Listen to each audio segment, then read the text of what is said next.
Hello, sons. Welcome. Welcome, everyone. Let us know you're here. Type your name and where you're from in the chat. And we're just going to have a few housekeeping items today. For the best experience, we want to make sure that you connect your computer to a power outlet so you don't drop off halfway. Close unnecessary windows. That'll make things better for you. Just in general, use the chat for questions if you have any. Closed captions will be available throughout the session, and this session will be recorded. Okay.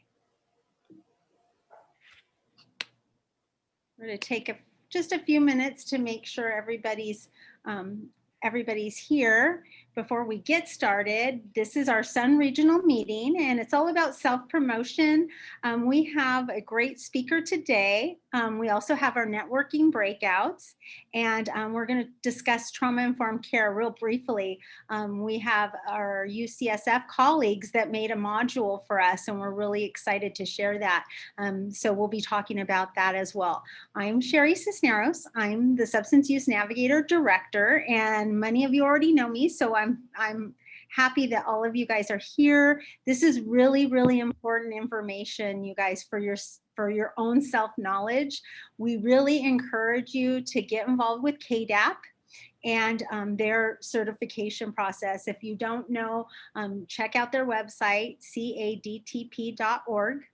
Really, really important for you to check that out. I am not the expert, and that's why I have brought our speaker. So as you know, we're part of the Public Health Institute, and all materials now are made under Creative Commons if you want to use them. So agenda and objectives today. Today's guest speaker is from CADTP. We'll have a case study during your network breakout session with your Sun mentors, and we will discuss trauma-informed care very briefly. Today's objectives: verbalize understanding of peer support specialist certification and substance use disorder counselor, define trauma-informed care, and describe strategies for dealing with ethical and confidentiality concerns. This is always a focus. I think that's where most of our sons have their experiences: ethics and confidentiality. I know you guys are practicing this every day, so we just kind of want to review and help you with that. So without further ado, we have with us today Barbara Ade Garcia. She is the Executive Director over for CADTP. She's here to talk about the whole CADTP certification process and what they have offered. They also added specialty certifications. So if you're already certified, you can hear additional certifications that you need. Barbara? Are you here? I am here. Good morning. Good morning. I am going to stop my share, and you are welcome to start.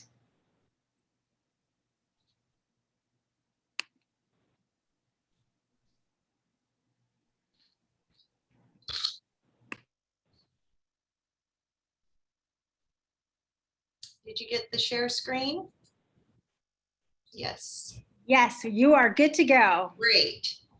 Well, thank you for having me today, and I look forward to providing you with an overview, and it's a high-level overview of counselor certification in California, and then specifically highlighting CADTP certification and different steps within the certification process, including, as Sherry mentioned, the specialty certifications that are available to you.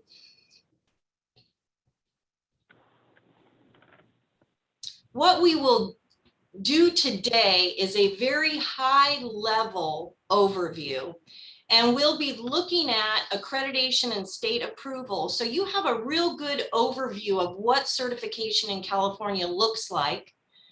We'll talk about CADTP certification and all of the different resources that are out there and available to you.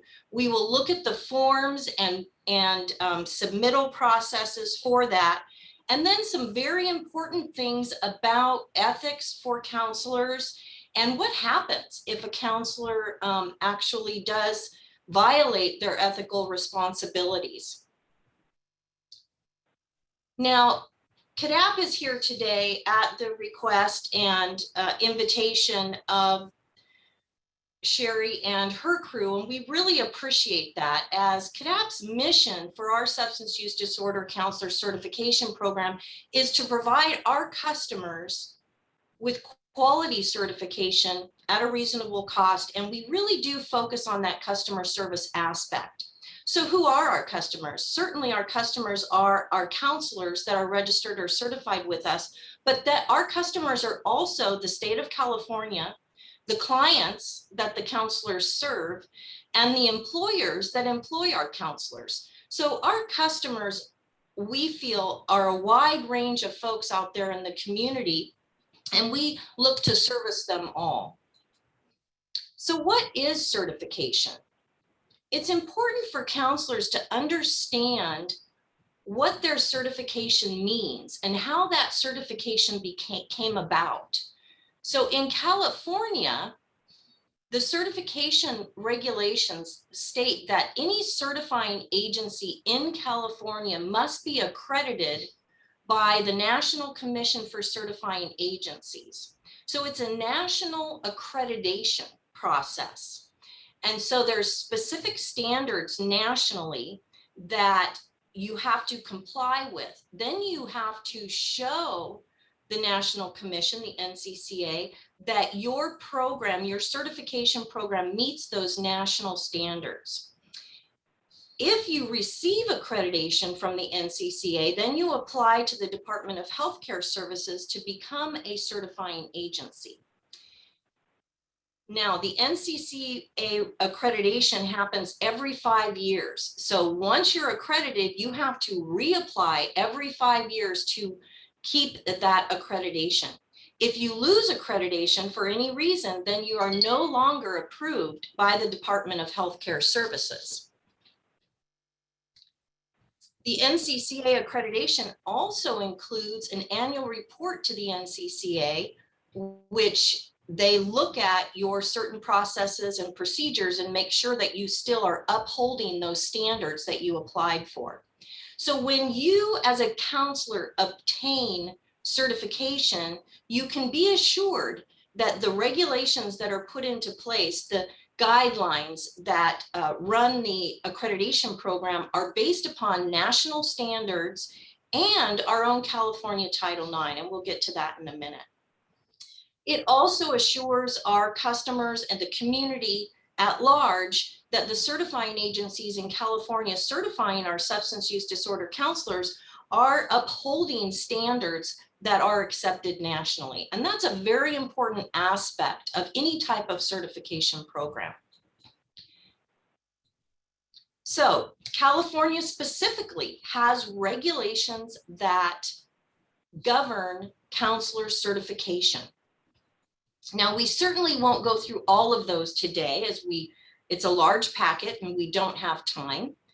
But we will go over the ones that I think is most important to most of you on the phone, is that registration process. So Title IX basically states that any counselor working in a Department of Healthcare Services licensed or certified facility must be registered or certified with one of the approved certifying agencies. Registrants have 5 years to complete all of the requirements for certification.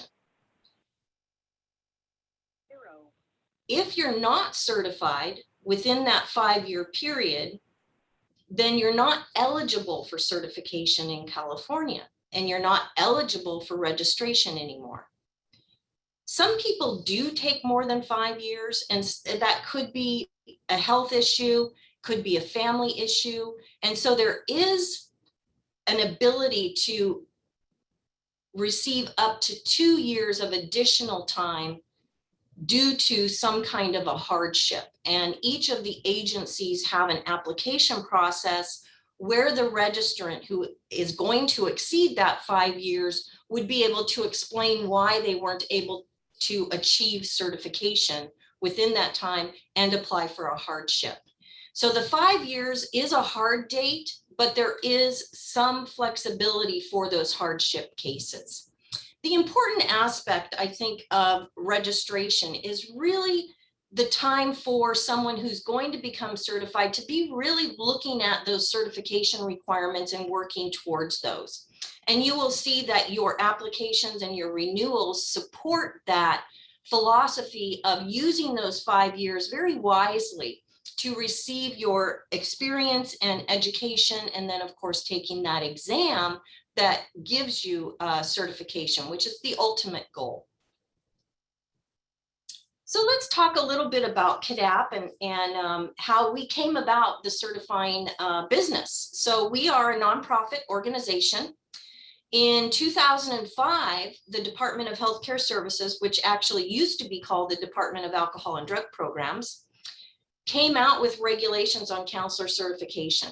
CADTP knew at that time, in order to represent its member programs and the counselors that worked in those member programs, that we needed to be a certifying agency to ensure that the best representation of those counselors was made. So we've been a certifying agency since 2005, having continuous accreditation nationally, as well as approval by the Department of Healthcare Services since 2005. So going back to what our general philosophy is we really believe in that supporting our counselors and the wider community with a quality certification program that's reasonably priced is an important aspect for counselors throughout California. There are 3 certifying agencies out there for counselors to become approved by.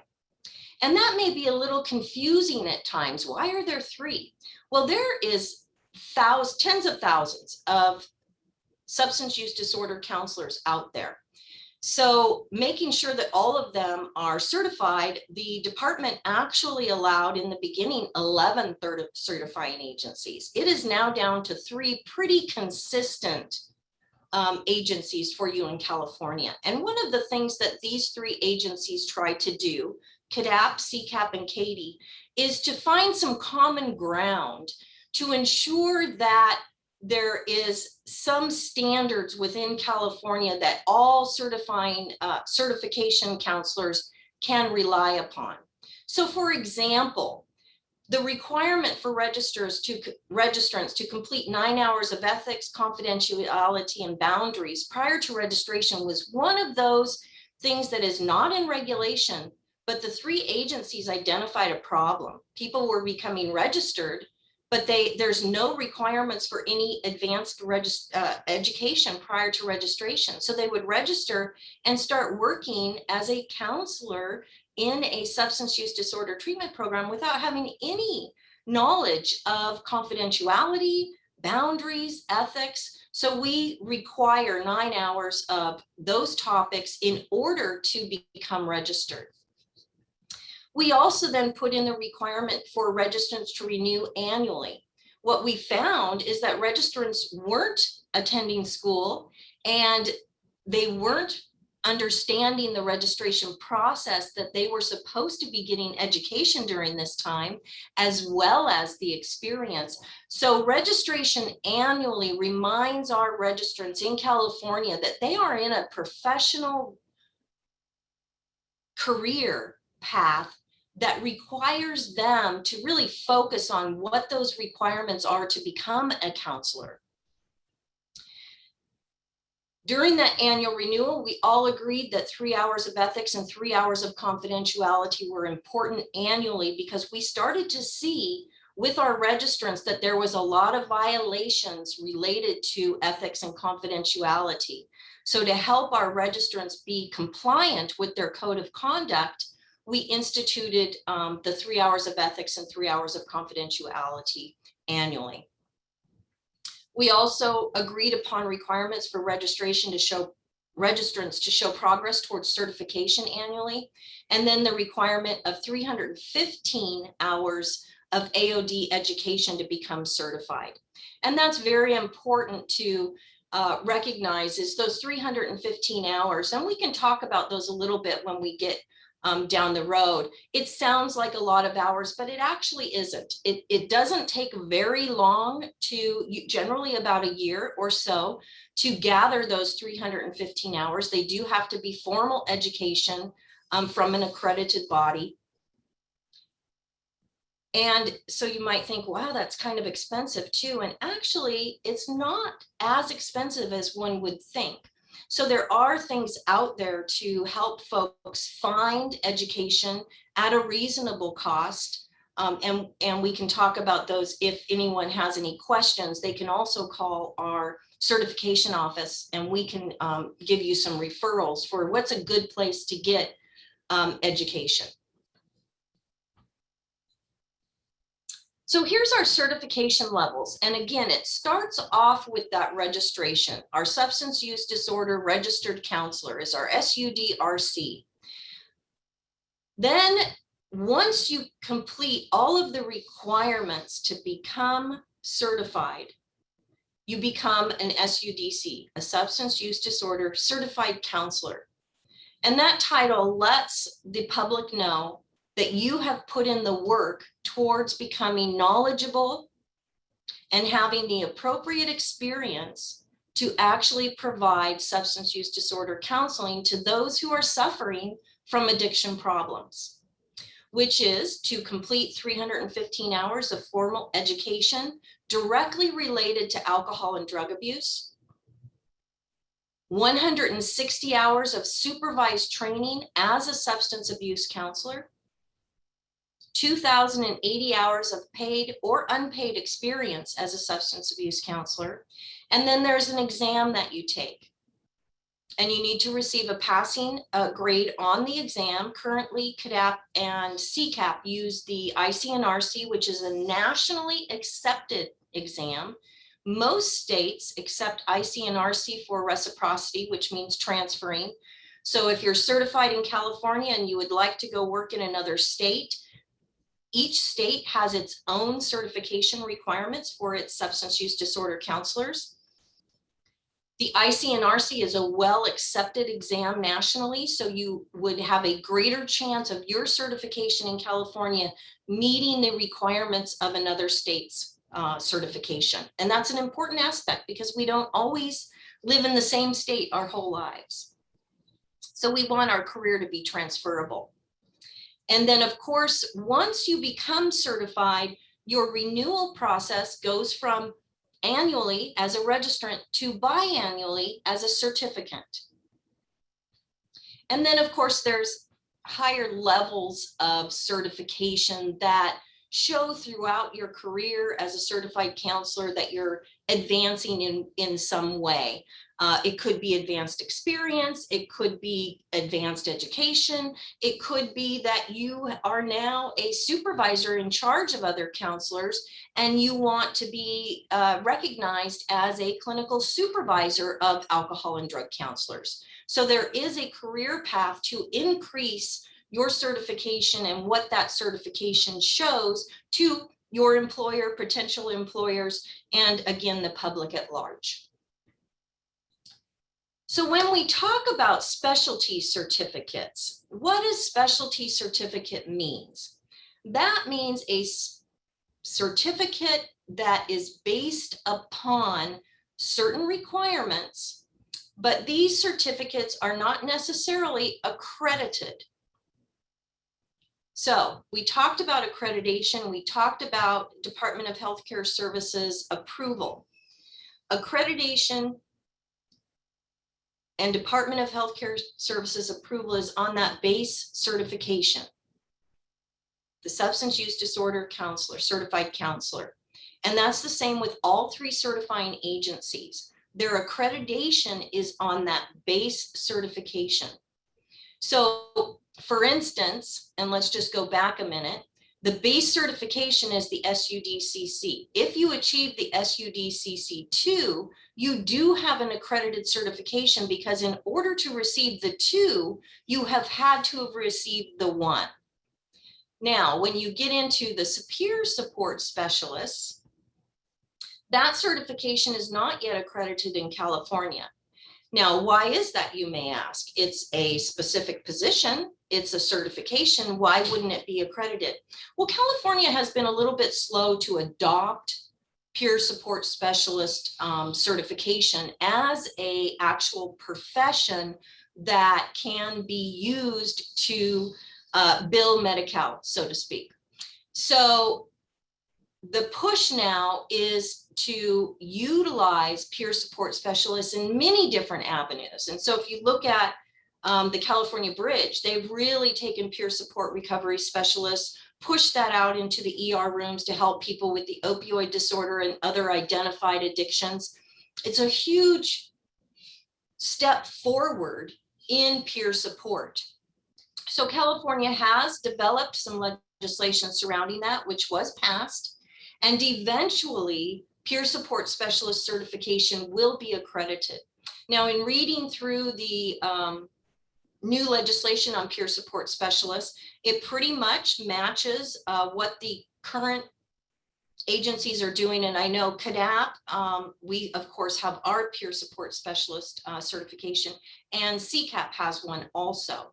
Both of our certifications almost match what the legislation has, but that legislation does give the state the opportunity to increase requirements. There's also within that state legislation the ability to transfer or grandfather in people who are already certified as a peer support specialist. So if you are considering peer support specialist certification, I would recommend going forward, as your certification will probably just slide right into the current system, to the new system that's coming out for peer support specialist certification. If you click on the link within this recording, you will be able to get right to the CADTP page that talks about peer support certification. And you will be able to click on any of these to get the application, etc., and find out exactly what's required for peer support certification.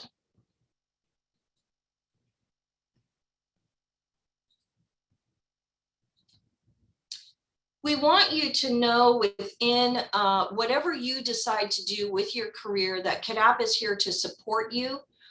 There's a lot of information on our website that's available to you. You can see that there are convenient, easy tabs that tell you what is in the website that you can click on depending upon what your need is. And of course, you can see that a specialty credentials right down at the bottom.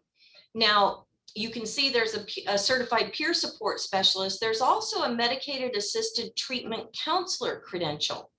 Now, this is a specialty certificate. Unlike the certified peer recovery support specialist, it's an add-on credential. So if you are already certified as a substance use disorder certified counselor, then you can apply for the medicated assisted treatment counselor credential to show that you have the specialty knowledge and education in medicated assisted treatment. So it's an add-on certificate where generally your peer support specialist certification is a standalone. Digital credentials is one of the ways that CADTP likes to acknowledge our customer service to our customers, and that is a digital certificate and badge. And we instituted this a few years ago. It's a real modern way of being able to show your credentials. You get them via email. It's a digital badge as well as any documentation that goes along with your credential, either a registrant or a certificate. It can be emailed to your employer. Your badge can be posted on your email signature, to your Facebook, to your LinkedIn account, for you to be able to have something that you can post. People can also, if you send that to your employer via email, they can click on it and get verification that your certification is up to date. And that's a nice aspect of the digital badge and certificate coming through digital. All right, so let's talk a little bit about registration. Now, registration is for the counselor who's never been registered or certified in California. And this is the registration form. So the registration form is designed to make it easy on the registrants to know what to submit. So the important aspect of this is to really look at the checklist, and you can see it here. It is circled in red for you today of what is required to become registered. If you complete this application following that checklist and you submit your registration to us, we will have it done within 14 days and you will be registered. Once you are registered, you will receive your digital badge and registration confirmation via email. So within 14 days, you should have the document to show an employer that you're ready to become employed with them as a registered counselor.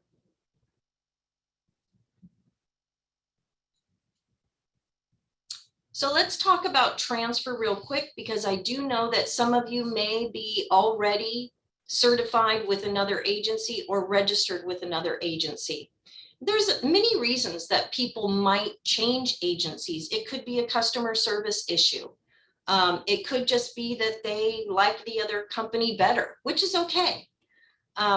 So we have people who reach out to us for transfer from the other two agencies, and I'm sure that some of our folks transfer also to the other agencies, and that's okay within California. What happens when you transfer is your record kind of goes with you, and I shouldn't say your whole record, but your dates. So if you register with CADTP and you decide to transfer to another agency, that doesn't mean that your registration starts over. Those 5 years go with you. So whatever time you've used at one agency is taken into consideration with the other agency. So it's not a way to get around the system. It's basically about a choice that the counselor is making for whatever reason. There's also transfers from out of state, people who live outside of California, they became certified, and for some reason they want to come to California to work, they want that California certification, then they transfer into us. But within California, it's really quite simple. It takes a signed uniform code of conduct of the agency you're transferring from, a copy of your current registration from that agency, and a copy of your ID. So the application for that, again, is pretty simple, and it gives you a checklist of what to send with your transfer. And again, if your application is complete following that checklist, it's a 14-day processing. You will then at those 14 days receive that digital badge and confirmation of registration or certification. If you're certified, you can certainly transfer also. You'll receive that digitally within 14 days. Now, once you become registered or certified, you must renew those annually for registrants and biannually for certificates. So this is the registration renewal application. And as you can see, it is another checklist type where you can go through and find the documents you need in order to renew in a timely manner. It's very important to your employers that you keep up on your registration or certification, because they can be cited if you are not certified or registered and if you let that lapse.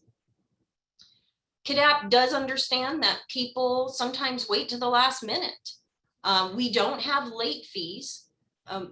If you're late on your registration, you just pay the same regular fee as everybody else. You're just late. But we do have a rush fee.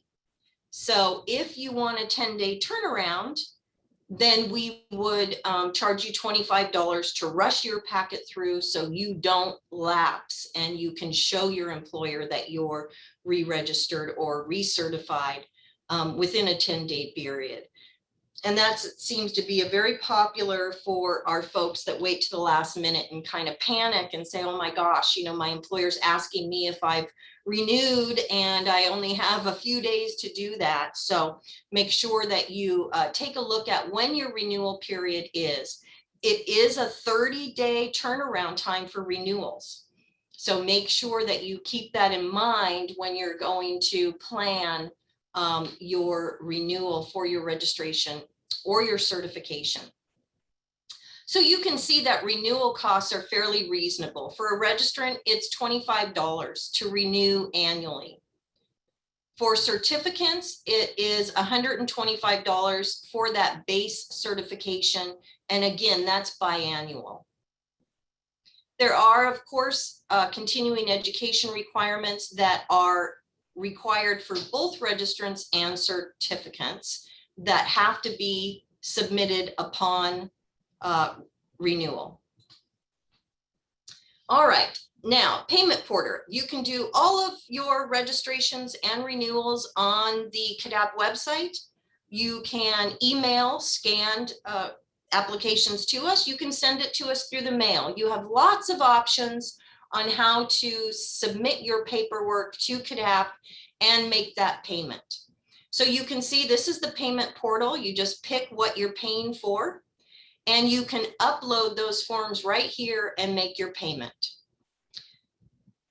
If you prefer, you can fill out a credit card form and scan your application, supporting documents and payment to CADTP, or you can put it all in the mail with a check.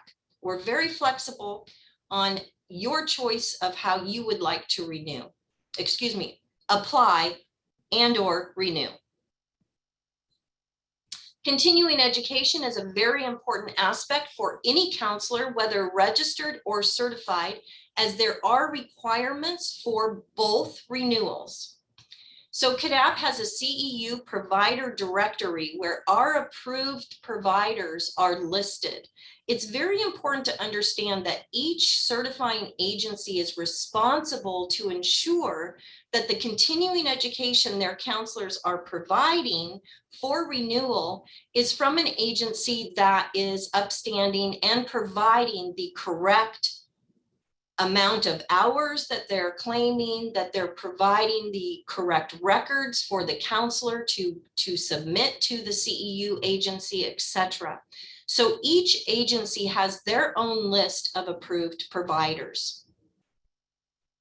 So you can go on here and you can search the CEU providers. You can search by if it's an online provider, in person, those kinds of things. You can look for CEU providers. You can also look for the SUD education provider. If you have not started your alcohol and drug education, go to our SUD education page, and those are providers that meet the requirements of becoming certified, of the education that you need to become certified.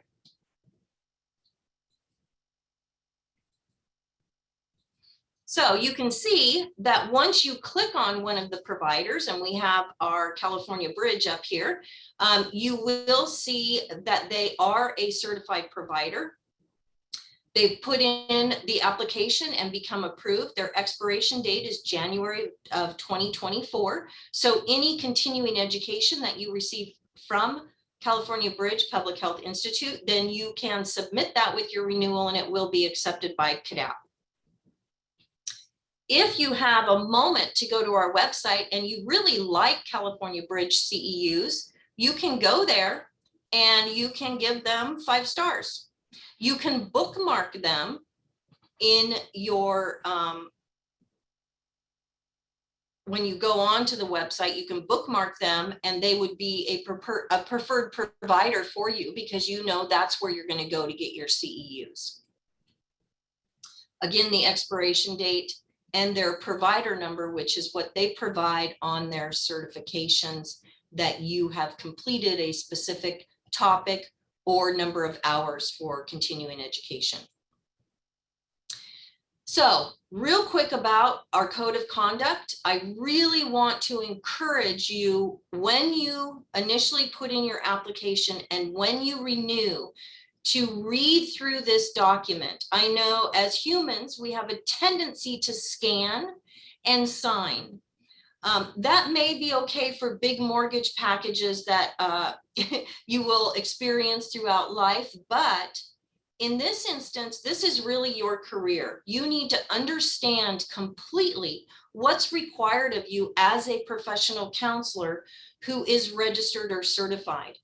Now, there's two separate parts to the code of conduct. One you'll see on here is straight out of California regulations. Word for word, right out of California regulations. So this is very important for every counselor to understand. And then this is CADTP's expansion on that, identifying anything that is specific to counselors that wasn't addressed completely within the state's code of standards. So you'll have 5 pages that, again, I just want to encourage you to read through those and completely understand what it means to be a professional, registered or certified counselor, so you don't end up violating the code of conduct and ethics, which is a very uncomfortable process to go through. So what happens when somebody violates? Well, there is regulations that govern that. And if a counselor violates, or there's a report of an alleged violation, it goes to the Department of Healthcare Services and it goes to the Counselor Certification Agency. The Department of Healthcare Services will begin an investigation within 24 hours, and the certifying agency will begin their investigation also. So it's very important to understand that you will have 2 bodies investigating this complaint against you. Now, some of those complaints turn out that it's really not warranted and there's no sanctions placed on the counselor. But sometimes we find that it is a violation, and the counselor can get sanctions as little as do more education on specific topics, to suspension of their registration or certification, and in some instances, revocation, which means that their certification or registration is gone for good. So it's important, again, going back to that code of conduct and ethics, to really know what's required of you as a counselor so you don't end up in this situation. To verify a credential, anyone can go to our website. To report a violation, you can go to our website. And then, of course, the verification process. So everyone's on our website who is registered or certified with us. You just type in the person's last name and their certification will come up. It will tell you if they have expired, if they're current, if they're a registrant, if they're certified, all of those, and if they have any disciplinary actions. So if there was a violation of ethics and they received some kind of disciplinary action, the public can see that. So this would give the public, employers, Department of Healthcare Services, other certifying agencies, access to what's happening with each one of the counselors that is claiming to be a registered or certified counselor in California with CADTP. And then every agency has their own list. So then let's just look at resources real quick, and then I will stop talking. It's hard for me to not talk about certification. It's such a great program that CADTP offers. There are resources for you as a counselor, and this page grows every day. There's all kinds of resources that you can access here to help you in your career. Most of them are free. And also for keeping up on your certification or becoming certified under the certification resources. If you look there, there's stuff that will direct you to some of the ICNRC exam resources, etc.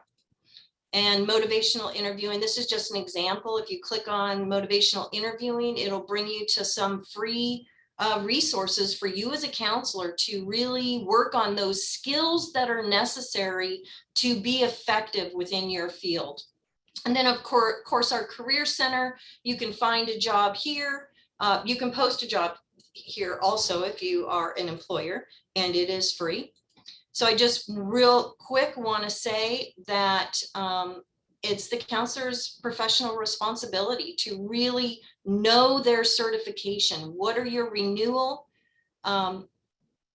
responsibilities? What are your responsibilities in any time frame if you're registered?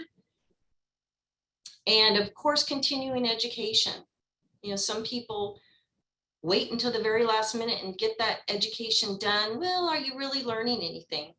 Probably not as much as if you took it over a period of time. But that rush renewal is available for you.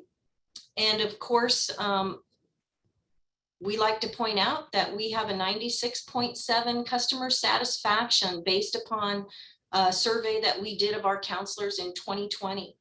So we really feel that we are the agency for you. And so if you have any questions, we are here waiting for your call and to help you navigate the registration and certification process, which can be a bit confusing, but we're here for you. And that is the end. Great. Thank you so much, Barbara. That was such great information. I know our sons really appreciate it and are probably a little overwhelmed at this point, and it's okay. We do have two questions. First one is, does the DLCAS and CE for less count for education courses? Well, that's a good question. The way to tell if an agency is approved for the formal education is to go to the CADTP website under the education tab. So you saw that there were two tabs there. One was for continuing education, and the other is for formal education that is approved for certification. So that's an important distinction. And I can't say off the top of my head if either one of those has specific formal education. Now, I want to say that that is for substance use disorder certification. For your peer support specialist certification, formal education is not required. Formal education is required for substance use disorder counselor certification.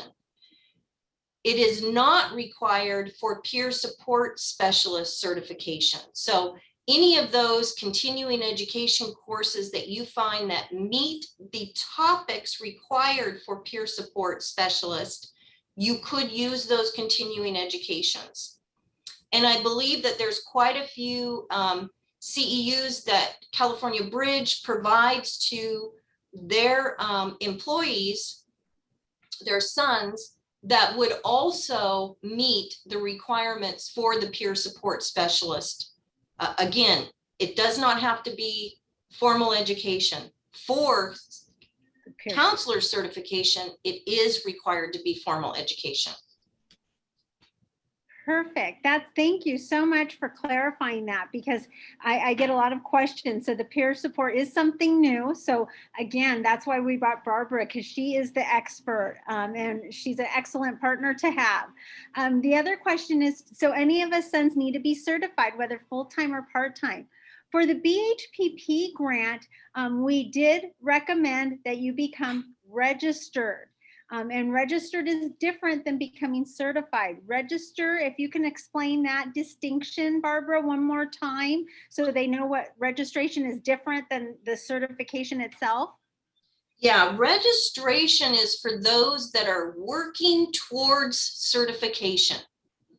So registration, you can think in your mind, it's kind of like an internship, except that most internships don't last 5 years.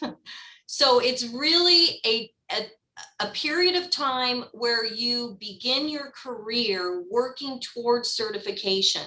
And generally that's going to take you 2 or 3 years, depending upon if you are working full-time or not.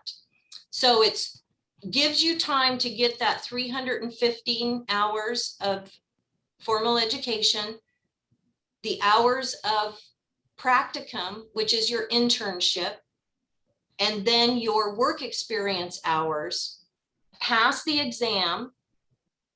So that's what that 5 years is for, is to give you the opportunity to do those things to ready you for certification. That's great. I really appreciate that. We want to know one more last question before we kind of end this session and go to our breakouts. As far as who can sign off on hours worked for the certification process, can it be any employer who works at a DHCS facility, or do they themselves need to be CADTP certified? I guess this is to certify the 2,000 hours. Right, right. So the practicum, the internship hours must be signed off by at minimum, a certified counselor. And they can be certified in California or licensed, could be an MFT or someone else, some other type of license. But minimum is a certified counselor for the internship hours. And the work experience hours can be signed off by someone who knows what the job was.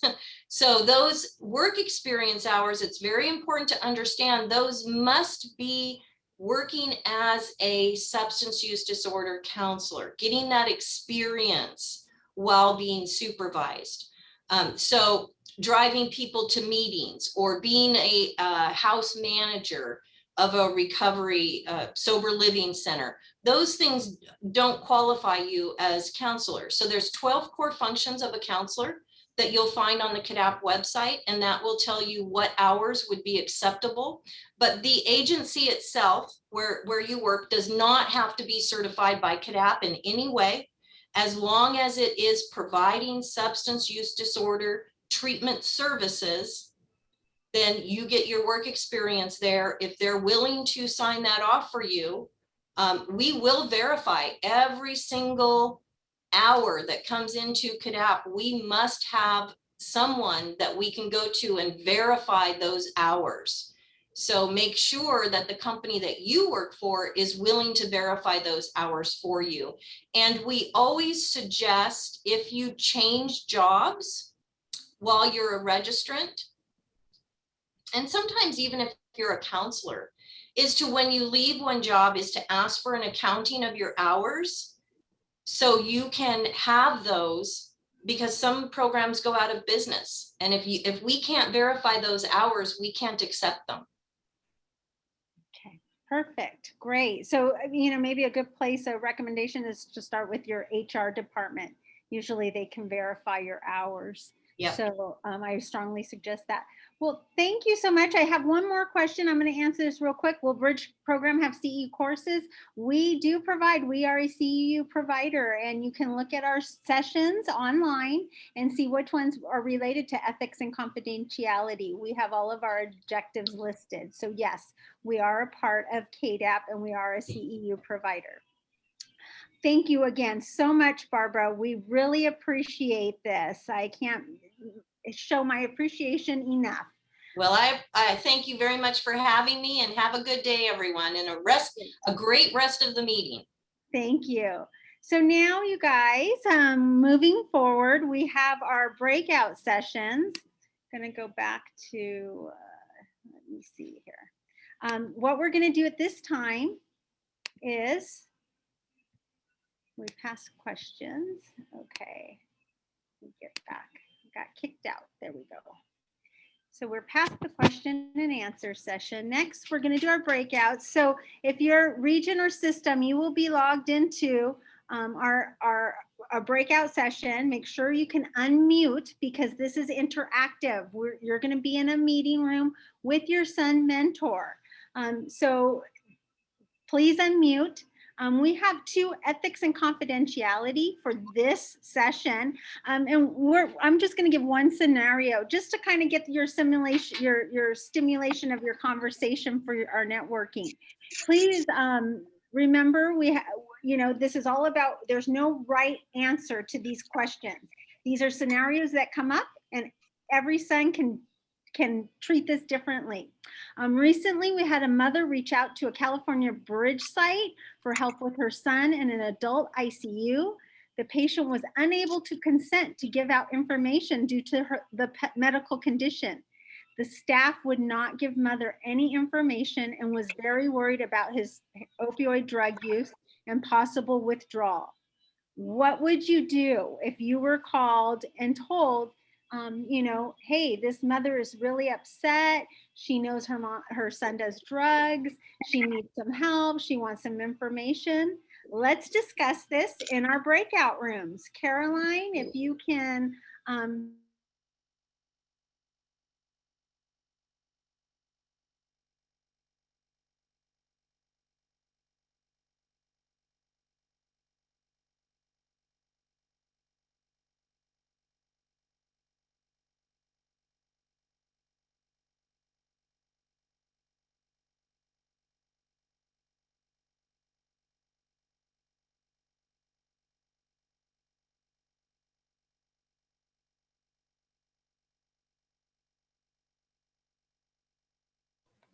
Hey there. So I wasn't sure what regions y'all were in. So if you guys want to go around and say your names, I can look up what region you're in. I can't hear you. I know. Hi. Good morning. I'm with Wendy. Okay, awesome. I will move you into Wendy's room.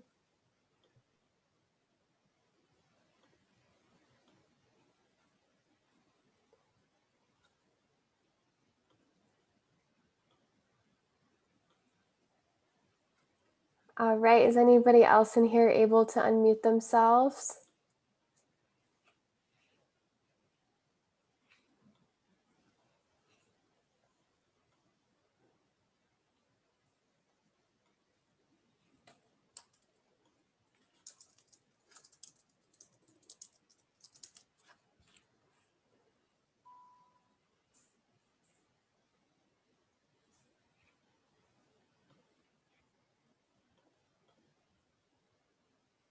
Hey, Tamra, I know you just joined. I'm going to move you into a breakout room. We're doing some breakout sessions right now.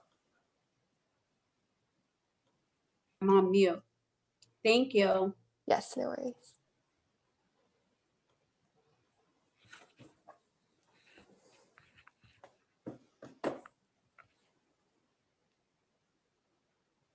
Hey, we're currently in breakout rooms. If you're able to unmute yourself, I can check out what region you're in and move you into that room. Just let me know.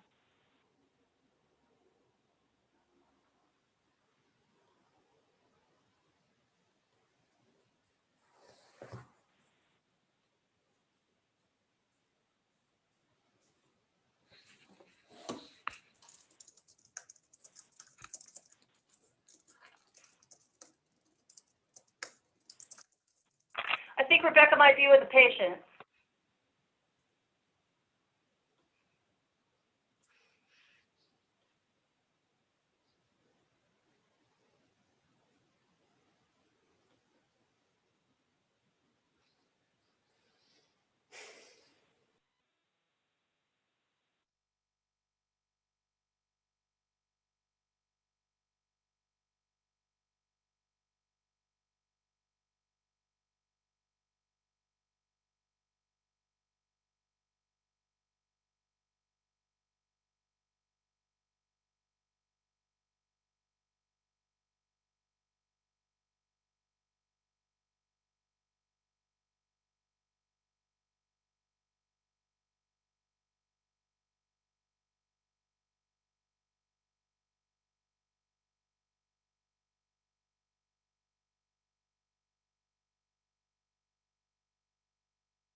I'm so sorry. We really did have a short time together. Very sorry, but you know, we've always got these action-packed and great speakers. So I know we always need more time, and we'll definitely fill that in, you guys. So sorry. I know we were just getting started with some really good discussions. So again, my apologies. We will definitely have more network time for our next regional. I promise you. Real quickly before we end, if those have gotten my emails and my Slack, we have trauma-informed care. We have a brand new module on the website. We're very excited to share this with you. Our authors that wrote this are doctors and nurses from UCSF, San Francisco, and it's wrote specifically for substance use navigators. There's a case study. So just wanted to bring your attention to what trauma-informed care is. It is a patient-centered approach that helps understand that many physical and mental health problems like OUD come from having experienced trauma and from coping with the difficult and painful feelings that result from it. This is also the adverse childhood experiences, right? So we all know that these can really, you know, guide a patient in treatment. It really helps understanding where they're coming from. So please take a moment to go onto our website. If you do, today is Meet the Authors. We will have the authors available on our Slack if you want to post a question, or if you want to come to Zoom, there's an invitation on Slack. Either way, you can pose a question. You don't have to show yourself. It's totally anonymous, right, on Slack. But if you have any questions for our authors, this is a great time to interact. You know, again, a lot of us are just learning about these they're called ACEs, adverse childhood experiences. So I really encourage you to meet us today at 2:30 on, just post your question on Slack, or you can attend the Zoom meeting, either or for 2:30. Okay, with that, we want one last thing, promoting your program in your hospital. Very quickly, we have a new hospital education tool. I'm going to reach out to everyone. I want you to do be a secret shopper. We had a situation where a patient tried to call a site from our website. We have a map with all telephone numbers listed of the various hospital sites, and the patient could not get through to anybody. They called the hospital operator, and the hospital operator said they were not aware of a program or what MAT was. So the patient could not get help. So if you could be a secret shopper, do this at any time. Call your own hospital and ask for a son. You know, hey, you know, can I speak to the substance use navigator? You know what? You will not be disappointed with your answer. Either you're going to go kudos to your operator, or you're going to say, I need to meet this person because she has no idea who I am, right? So if your secret shopping finds that you need to do education, we developed this tool to give to them. You can print it out from the website. So you can download it, print it out, and it is a conversation to have. They can keep it for resource. It tells you, it says who you are, and it says what our program is, the medication for addiction treatment. So really, that is kind of your assignment today. We really would like you to do this. Just be a hospital shopper. So that way you need to go, again, this session was about self-promotion. You need to promote your program, okay? So really important, call your hospital and ask for a son and see what they say. Or ask, hey, do you have an MAT program? Those are two really good questions, okay? Sherry, So, yes. what tab is that under?